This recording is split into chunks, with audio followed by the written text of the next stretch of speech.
Welcome to the BumbleKast. I'm your host, Ian Flynn, the Bumble King, and joining me as always is my Bumble co-host, Kyle, JCRB Krause. It's May 15th. How did that happen? I really don't want to think about it, to be perfectly honest. How are we already 5/12 of the way through the year? No.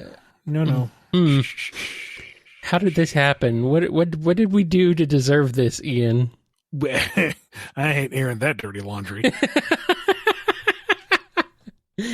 Well, those secrets to the grave. Well, we must have done something because, well, it keeps happening. Well, the one thing I do know that we're going to do that I will admit publicly is answer these questions from our patrons over at patreon.com/BumbleKast, Ko-fi.com/BumbleKast, and our YouTube members. All right. I guess we'll go ahead and just keep doing that. Maybe that's what we've done. We've answered all these questions. Maybe that's the problem. We're the ones. It's our fault. Here's a question from Andrew D. to start us off.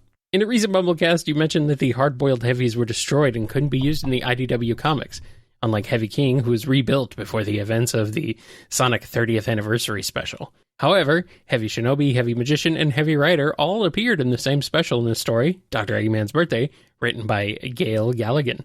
So what gives? Did Gail break the rules, or did someone give the IDW staff conflicting information? Inconsistent licensor direction in this franchise? It's more likely than you think. Now, I was not involved with that story, so I cannot begin to comment on what Gail submitted or what the approval process was of it, but that was the direction I had received at one point.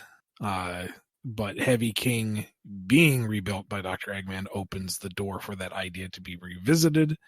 So all we need now is for someone to pitch that idea and for them to go, yeah, okay, and then they're back. So it's another case of what is no today can be yes tomorrow, and vice versa. Am I out of touch? No, it's the Sega who is wrong.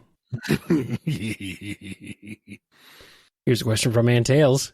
In Season 3 of Sonic X, Rouge blackmails Bokun using his secret locket containing a photo of Cream. This is despite the fact that Cream and Bokun don't really interact in the show. If Bokun ever renounced his royalty to Eggman, could you see Cream inviting him to one of her tea parties? And if so, how would it go? Would Bokun cause mischief, or would he behave for his crush? I think she'd invite him just in general to be nice. I think Bokun would do his best to be on his bestest behavior, but he is just a terrible little gremlin thingy, and it's in his nature to cause mischief. So mischief would be had, but he would be doing his best to not. His best just isn't very good, apparently. Here's a question from Batman69 LOL.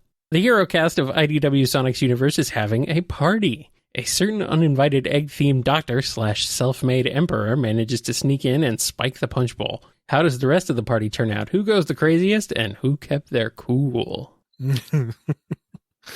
That fiend, some of them are underage. Whatever that nebulous age is, but, oh well.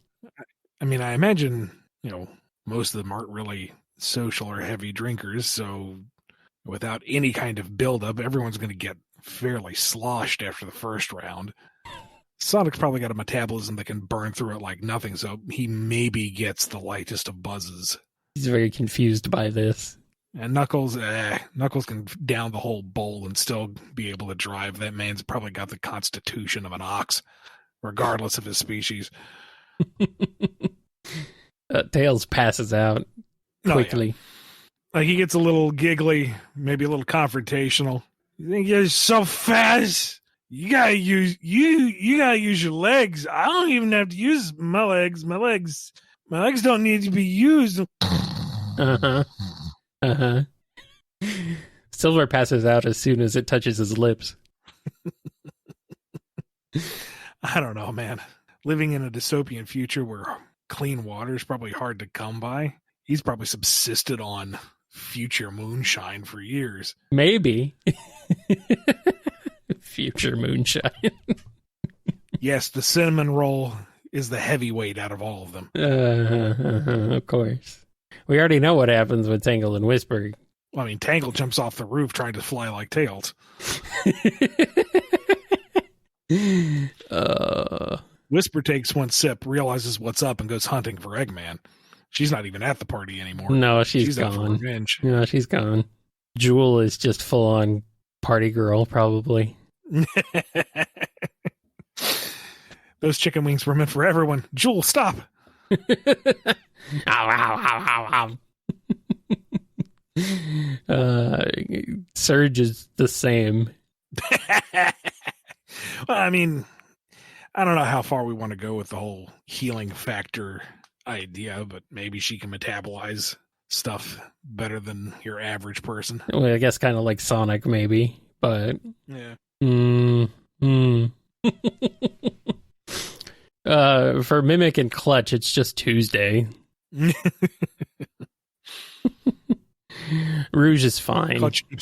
Clutch keeps changing forms to yell at himself in the mirror. You need to get a hold of yourself. You need to get a hold of yourself. And you, what about you? You need to get a hold of yourself. Excuse me, Mimic. He's the shapeshifter. Mimic, yeah. No, Clutch is fine. Yeah, I was gonna say, like, for them, it's Tuesday. It's normal.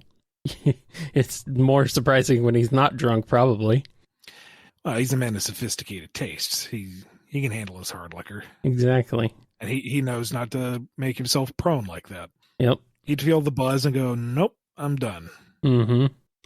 Rough and Tumble are sloppy. The bar fighters. Belligerent. Yeah. Yeah. So is Starline, weirdly enough. Off that way before having a drink. So Starline, weirdly enough. Starline's the type of guy who makes himself something truly elegant and powerful and just holds onto the glass for the entire night. Doesn't actually drink it. No, it is a set piece the entire time. How are you not even drunk, Starline? Oh, well, you know. I am a genius. I do know how to mitigate these sorts of things. Mm-hmm. It's not like you haven't touched your drink yet. What are you talking about? Of course I have. I held down that one. Mm-hmm. I don't want to. I saved it. Unlike you, uncultured swine. Look at you, red plastic cup. Shameful. What is a man? What do you even have in that? Chili dog. I beg your pardon. Yep. Delicious. Oh, man. Oh, that's good stuff. All right. I think that's pretty much everybody. Chaos Sonic 1 has a question. What would Silver's favorite food be? I don't know, because, he grew up in the dystopian future. Anything edible would be nice. Is this a spoiler for the cookbook? No. Okay. But I imagine once he comes back to the present day and there's just so much abundant food, he'd be spoiled for choice and probably would go a little nuts there for a little bit, just sampling everything. Mm-hmm. And I think he'd come away with, a little overstimulated. You can't handle that kind of rich nourishment, all that salt and sugar, and kind of just settles down for, just something nice, something basic, something comforting and filling and, just wholesome and good. And, I don't know, mac and cheese. Something kind of bland that reminds him of home. Here's a question from Damien That Hedge. Ian, let's pretend the Mega Man comics aren't on quote-unquote hiatus anymore. What are some of the character arcs you wanted a Rock to go through? Would we have seen Punished Rock by the time of Mega Man 7 and have him scream, "Die, Wily," like in the US localization? The tricky thing is, Rock, and this is going off of memory, I'd want to, research properly again, but Rock doesn't go through too many big arcs. That's part of his charm, is he is uncorruptible, but he has been put through a lot by where we were in the comic, and it was only going to get worse from there. So what I wanted to do by Mega Man 7 is to keep that kind of wonky localization, and be that, and use it as him just shutting down. Like, he cannot literally process the emotional data he's going through. Yeah. he is stuck in the laws of robotics fighting each other. He can't bring harm to humans, but he can't not act. And if he does not act, Wily will bring harm to humans. So he has to take out Wily because Wily's not going to stop. But that would be harming a human. But he can't harm him, and that would just kind of fry him until he locks up. And we would keep some of that used dialogue, assuming it got approved, and just show him kind of shutting down, sputtering out. Mm-hmm.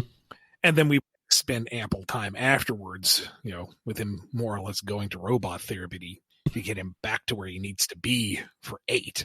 But I don't know. I think we could have gotten there. Yeah. Wow. A character in a fictional story actually going to therapy. I mean, Lord knows most of them need it, but none of them ever go. Wow. Here's one from Electric Sheep.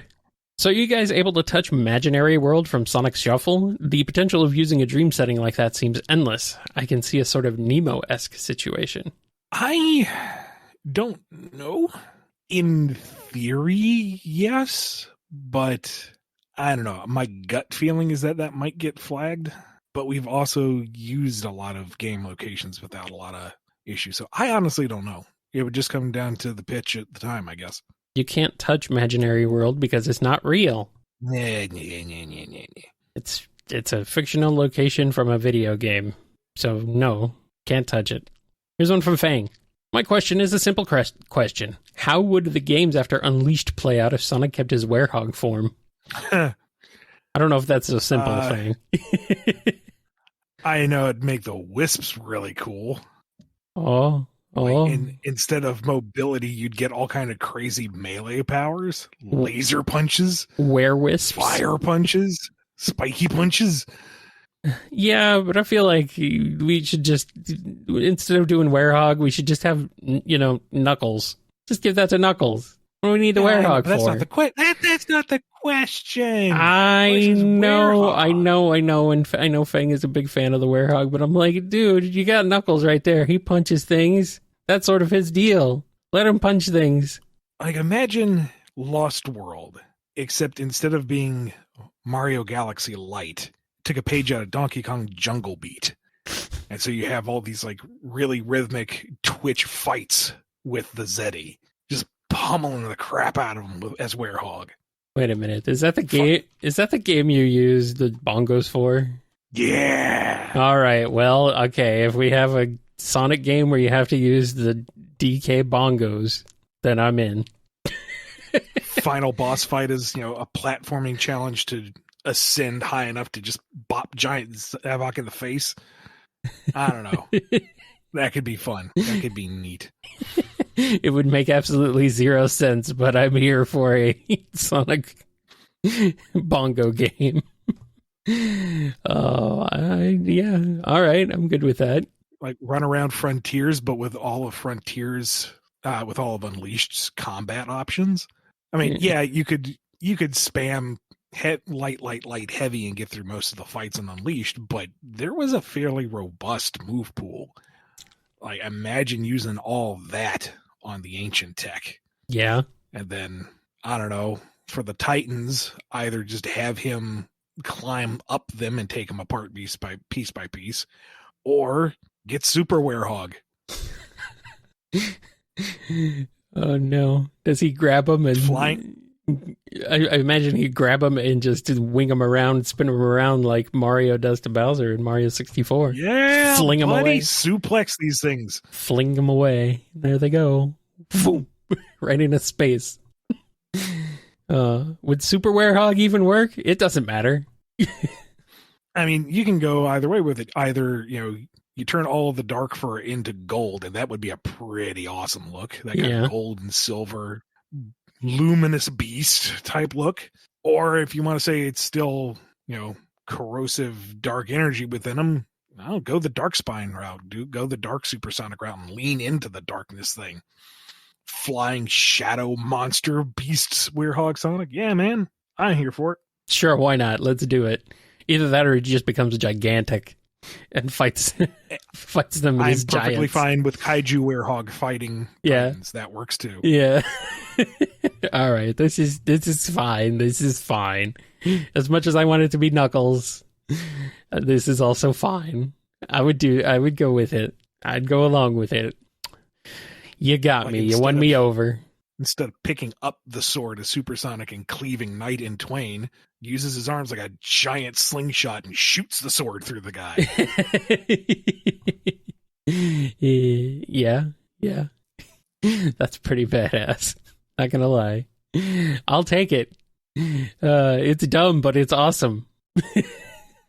I mean, that really stretchy arms that really just describes Sonic, to be fair. It's dumb, but it's awesome. Use the big old stretchy arms to pull Wyvern's face open so all the missiles can fly in. Just straight up rocket punch through Giganto. Come on, man. It would work. I'm here for it. Okay, fine. I'll take it. All right. We got a question here from Happy Times. Years ago, Tingle and Whisper had made plans to travel together at the end of their miniseries. However, stuff like the metal virus and working for the restoration has delayed that, something even acknowledged in issue 47. Now that the restoration has also created a new team for them to be a part of, will the two ever find some time off from work to go off and have their own pre-honeymoon? Adventure? Yeah, same thing. Yeah, maybe. I'm sure they'll get time off at some point. And then they'll go off on do something, and something will happen, and we'll get Tangle and Whisper too. And then they'll kiss. Here's a question from Kaizen Amen. Just curious, what are both of y'all's favorite pizza toppings? Meat. Yeah, meat. I like meat. But, do you have any specifics? Kind of like sliced Italian sausage. I like the little things of junk. The little tiny sausage balls, whatever they are. No, not those. I'm talking like a full-on, you slice the sausage up and you put it on the pizza. That's good stuff. That's pretty good. Bare minimum, I need pepperoni. Yeah. But then chicken, burger, anything that wants true breath, I'm pretty open to meat. Honestly, for me, it's really cheese. Like, I can't have a pizza without cheese. But aside from that, like, it's like you gotta have some kind of sauce, at least a little bit of some kind of sauce and cheese. And then beyond that, it's, meat. See, in my mind, that's the bare essential for a pizza. If it doesn't have cheese and sauce, then you don't have pizza. You just have bread.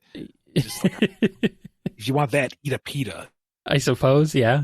I've had some sauceless pizza. It's not bad. It's kind of weird, but it's fine. But it's not great. A burger requires a burger and the buns. Cheese, lettuce, tomato, that's all the extra stuff. But a burger has to have the burger and the buns. Pizza must have the cheese and the sauce. Otherwise, it's not a pizza. I suppose. Get your deconstructionist nonsense out of here. Okay. Fine. We'll move on to a question from LukioX30. First, everything comes to a gruesome climax as Piggy Thorndike is the turning point of the Sonic Cast's eventual slide into the depths of madness. However, before Shadow can pull out his signature pump-action assault rifle, he's pulled into a portal and arrives at the titular planet Gunsmoke of Trigun. On his lap, he finds the iconic machine gun / rocket launcher / weapons locker, cross of the iconic priest, Wolfwood. Finding him in the company of Tails the Stampede in search of his twin brother, Nines Millions, who is under the assistance of Sonic Blue Summers. Ignoring the parody, what is the Black Hedgehog's reaction to his new weapon? I don't care if Sega wants to forget the wonder that was 2005. I think he would use it if it was a means to an end. If this arsenal will get him home or accomplish his goal, then he will use it. He would say, without any hint of irony or self-reflection, "This is my cross to bear." Of course he would. Of course Tails he the Stampede would start the whole love and peace, and he would just say no. He would not join in. Love and peace. No. No. Oh, apparently there's some shared voice actors in here. I don't know where, but That's pretty funny. All right, here's a question from Morless. So let's talk about Cosmo. We got to see a relationship with characters like Tails, Sonic, Amy, Cream, and the Chaotix, but what do you think her relationship with each of the Freedom Fighters would be like, and how would they react to her unknowingly being a Metarex spy? Also, just for fun, let's add Sticks too. I imagine she'd take to them as easily as she did with the main cast. I mean, she herself is a pleasant, helpful, and kind individual, and that's right up their alley. Yeah. Nothing truly remarkable out of any of that, unless, Antoine really wants to be welcoming and helpful, but he also doesn't know if asking botanical questions is somehow racist. Am I needing to be watering your feet, or is that something they should not be doing? Well, at least he's asking. Yeah. Instead of just doing it.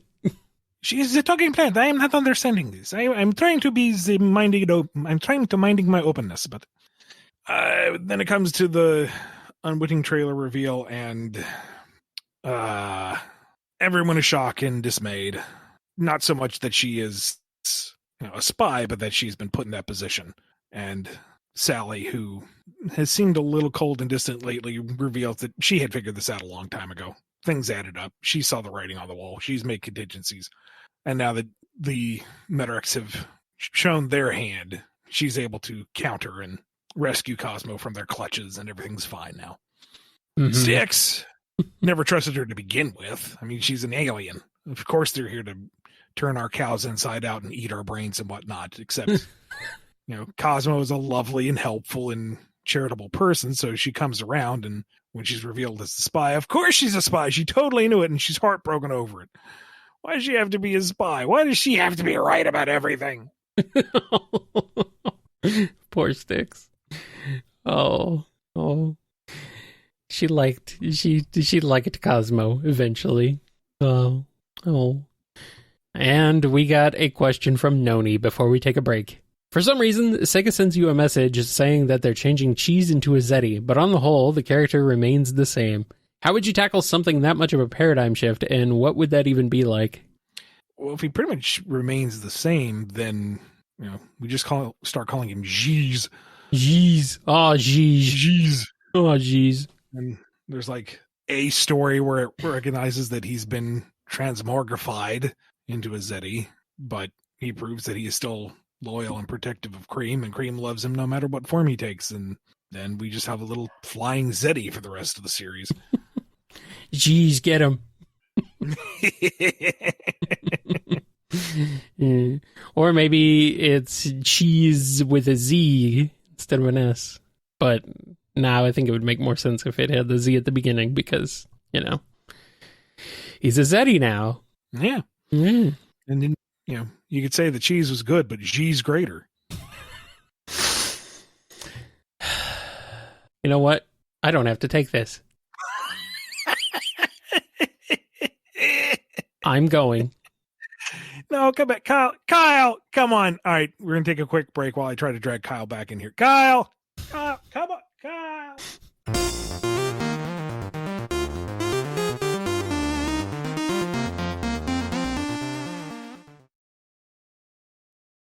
All right, fine. I'll come back. All right, here's one from Pandolce.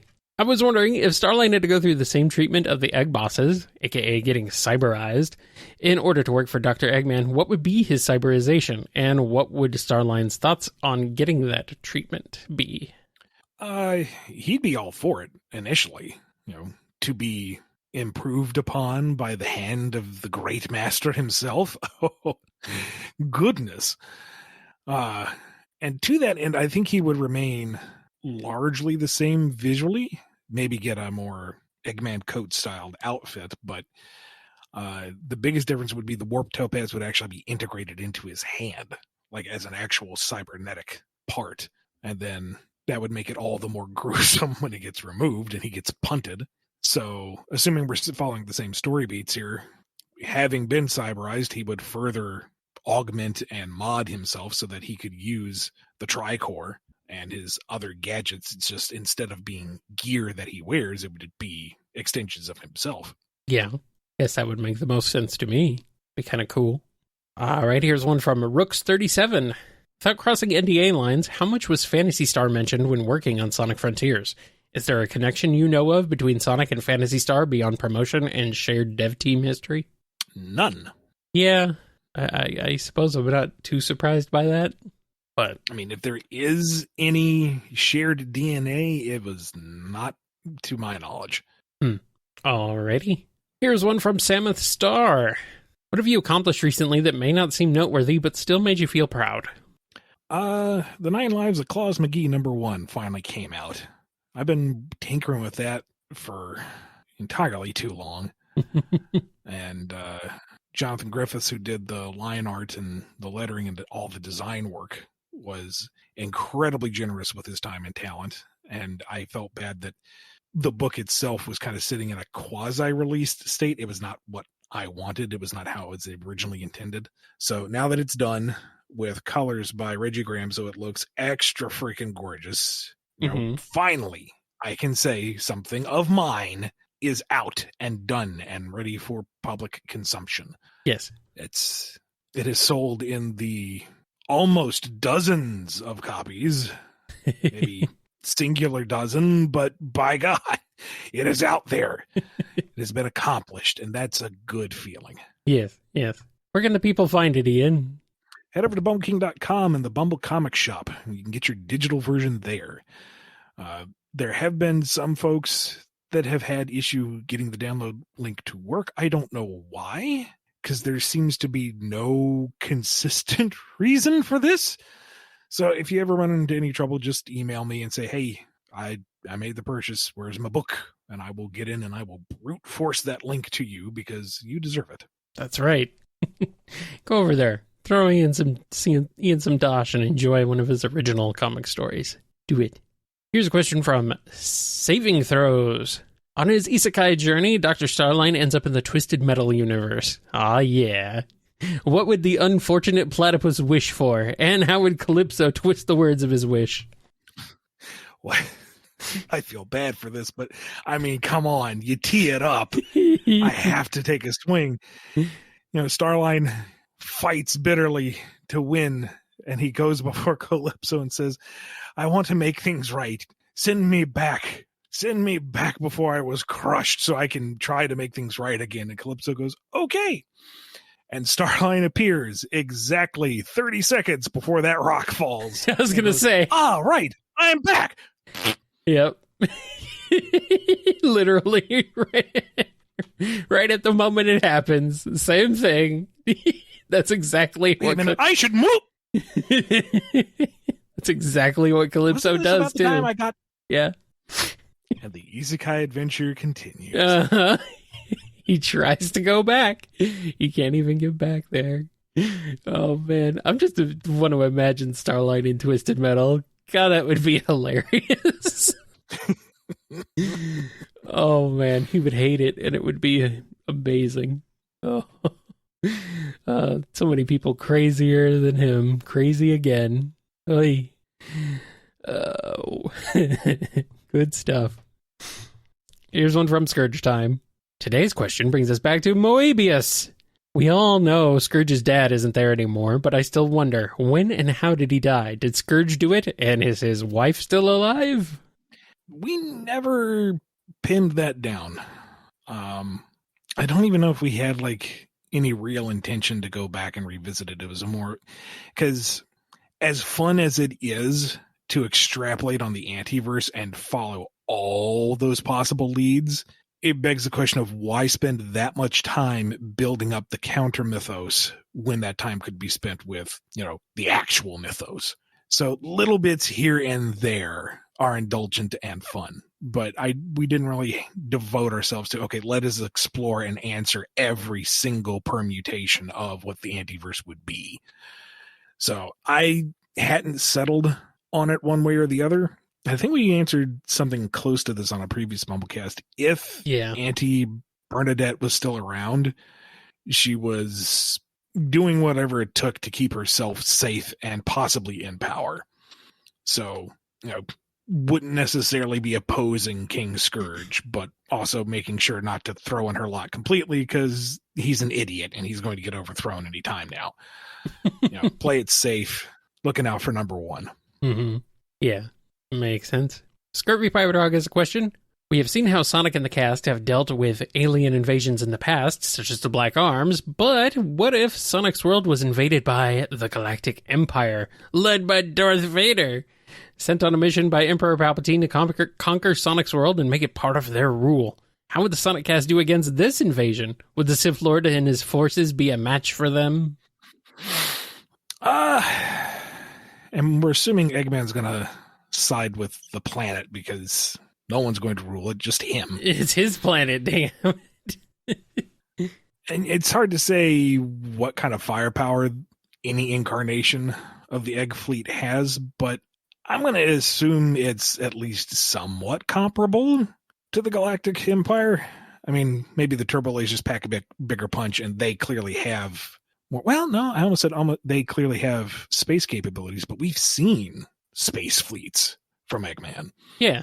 So that might be enough to kind of even things out. Stormtroopers are not going to be any more effective than Egg Pawns, let's be honest. No, not really. They're going to get dropped with a spin dash. It's it's the boost gameplay all over again. Sonic just rushing through entire regiments and knocking them flying, and everybody else doing their best. They're like bowling pins. Yeah, except they actually have the Wilhelm screen. Imperial armor isn't going to be a deal breaker either because, your standard AT-AT or AT-ST, sure, it's big and imposing and dangerous to your average person, but again, Sonic and crew take on giant robots all the time. Yeah, this is nothing and these new. Things are far slower moving. They're going to go down too. The biggest problem is Vader himself, because the Force is his ally, and a powerful ally it is. Like, doesn't matter how fast Sonic is, his perception via the Force can more or less slow down time, at least from his perspective. He can see Sonic coming. The Force has no real ranged limit. He can grab Sonic out of a spin dash. He can grab just about anybody. And that lightsaber ain't gonna stop at plot armor. So everyone is in very real danger of Vader until our boy Silver shows up. Okay. Okay, good. Because his TK is at the very, very least on par with what we've seen Vader throw out. Yeah. I would argue maybe a little bit more. So, and I haven't read the entire extended universe post reboot of the extended universe. I don't know exactly what Vader has done in the extended media, but considering what Silver threw back at Iblis, I can see him pulling a Star Destroyer out of low orbit and throwing it at Vader. Only one? It would be a hard fight.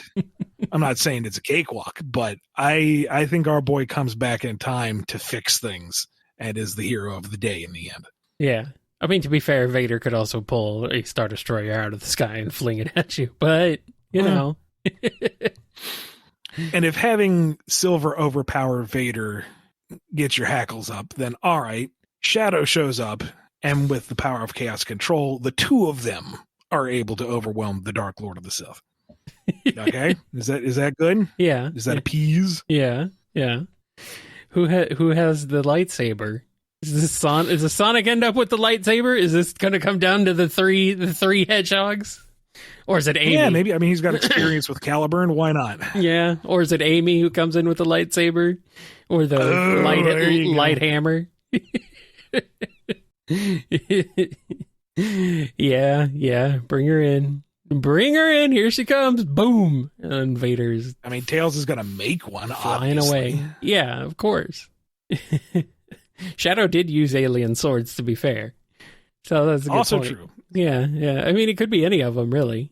Maybe it's all three. They just keep passing the baton around.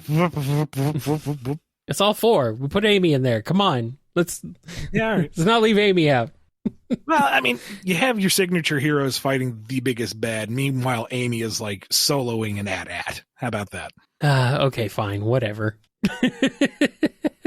Here comes Amy with the steel chair. The light steel chair. What? Let Amy cook. All right. And we got a question from Sonic. Why are you so insistent that rings are just a gameplay mechanic when even modern media like Sonic Prime showed they're not just gameplay mechanic and a real thing in universe that protects the characters just like in the game? It can't be a mandate thing, otherwise Sega would not allow the use of rings in Sonic Prime, so why are you still so insistent that they are just a gameplay mechanic? Yeah, Ian, you hack fraud. Inconsistent application on this franchise? Got him. And I counter you by saying, find ring usage anywhere outside of that one episode. Got him. Now, granted, it's been a while since I've actually looked at Prime, so maybe it is within the first opening segment, but there is more that could be said, but I really do worry that it's pulling the curtain back too far. I feel like I have overstepped that line recently more than once, and I really should be more mindful of that. So suffice to say, trust me on this. That one appearance in Prime is the exception, not the rule. Yeah, I kind of like it when they are an actual element of the world, but, you know, whatever.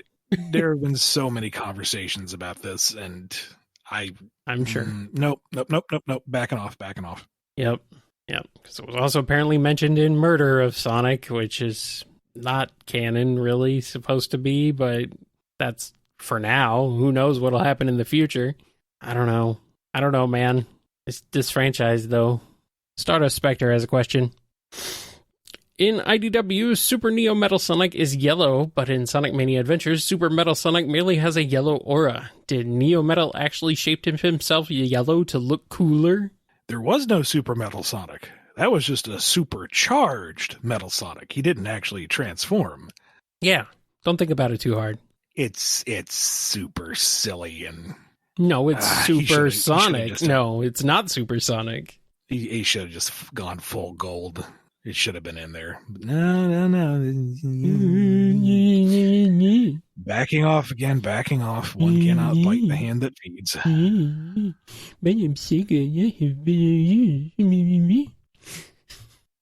Superior Pizza has a question.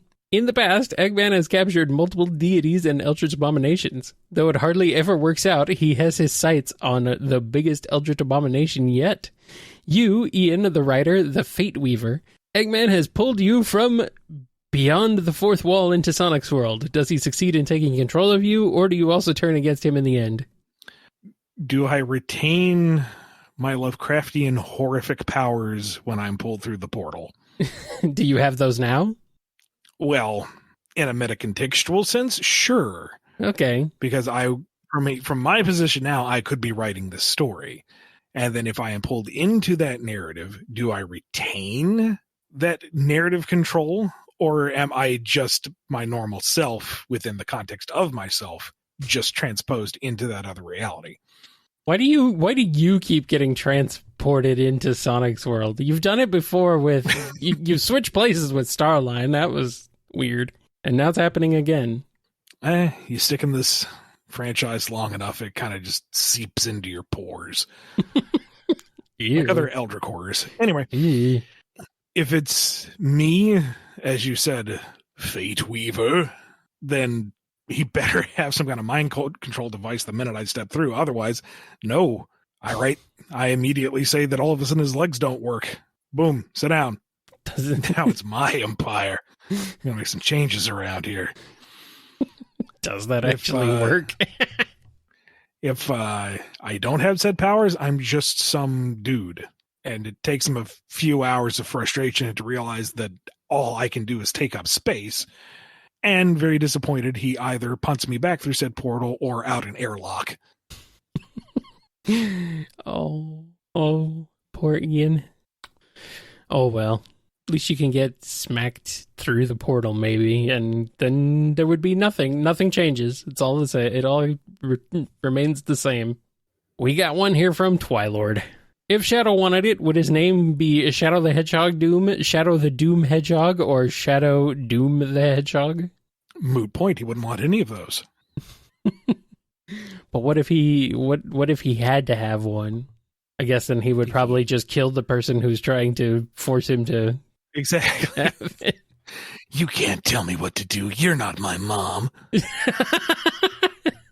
My mom's dead. She was a giant space lizard. No, that's his sister, technically. He okay, yeah. He had two dads. Yeah. Wow, Shadow had two dads? Man, Sonic was very progressive back in 2003. Or 2001, sorry. Wow, incredible. Good old mandates back in 2001. Very nice. Spectral Lantern has a question. According to the official Sonic 25th Anniversary art book made by Sega and Cook and Becker, it was said Sonic Boom is a parallel Sonic universe and that the varieties of classic, modern, and Boom coexist. Thoughts and insights? I see no reason to contradict or challenge that. I think that's fine. It truly is. Everything is canon. It's just not all canon to each other. You know, they're their own little self-contained canons, but they're all canon. That means your head canon is also canon. You're welcome. And our last question is from Wheelie Doe. I've always noticed that Amy was one of the less favored characters in the 2000s among cootie-free groups of fans due to her bubbly and earnest nature. However, those same aspects of her character make her distinctly endearing to her fandom, who often outright adore that charm and personality. Similarly, there have always been Sonic fans off-put by Shadow being cold, rude, and edgy since his introduction. But simultaneously, that also ended up endearing specific people to him for being written exactly that way. If a cast variety is made to entertain as large a variety of people as possible, is having this degree of polarization a bad or a good thing? Designing a core cast to be as broadly popular as possible seems best, in my opinion, but if outright different demographics are attracted to different characters for these polarizing aspects, wouldn't sanding off those aspects be the wrong choice? How do other series, like My Hero Academia, approach this? Well, I think you need to look at the common denominator here is that there are those who enjoy Amy and those who don't, but they are both consuming the media that she's present in. There are those who enjoy Shadow and those who don't, but they are still coming back to the series.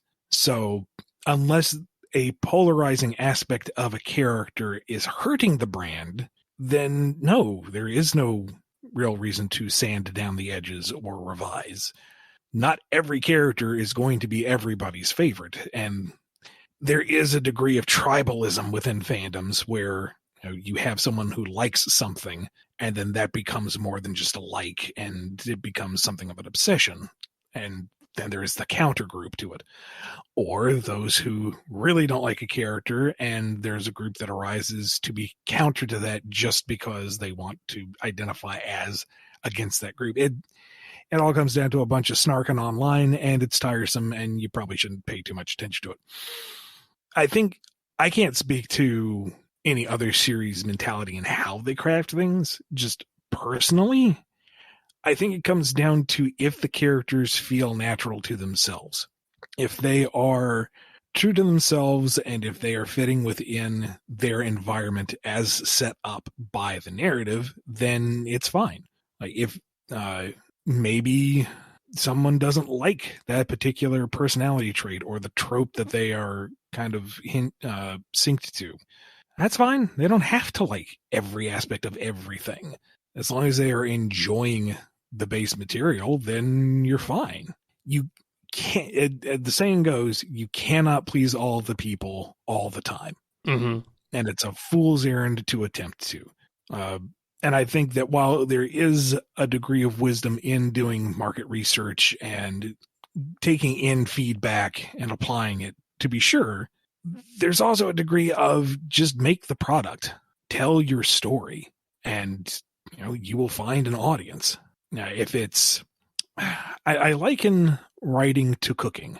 There's no one right way to do it, but there are a lot of ways to do it wrong. And I'm getting kind of lost in the woods here, but my point is, just because there are adamant fan groups for and against certain characters or their portrayals, is not indicative of the greater response to the series. And if you want to, entrench yourself in one of those camps to feel safe amongst like-minded folks, that's fine. Enjoy it the way you want to enjoy it. But don't try to force that particular opinion on anyone else, and don't be bothered that there's those people over there. If the We Like Bubbly Amy Club is over there having a grand old time, let them enjoy themselves. Let them be. Enjoy Sonic the way you want to enjoy it, and don't sweat the particulars. Sonic's like Burger King. Have it your way. Or sure, we'll go with that. Or maybe Medburger. Have it in a way.